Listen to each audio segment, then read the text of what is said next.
Ever wonder what the internet really is? Okay, let's break it down nice and simple. For instance, how does a movie just appear on your screen? Let's trace its journey. At its core, it's just a huge global network that lets all our computers talk to each other. It all starts right here, with your device. That's your personal gateway to everything. Then you have servers. Think of them as huge digital libraries holding all the data.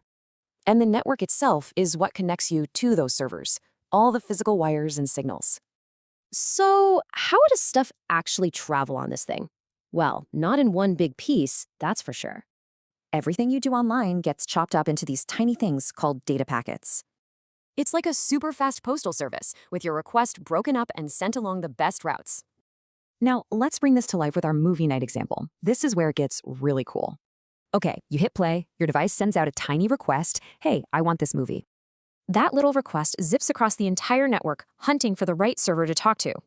The server gets the message, finds the movie, and basically says, okay, coming right up.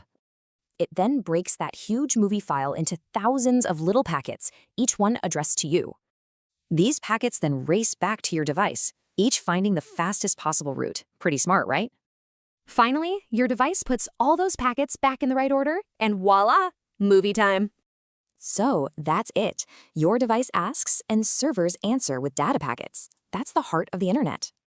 It's an incredible system, and it really makes you wonder, what's next for all this connectivity?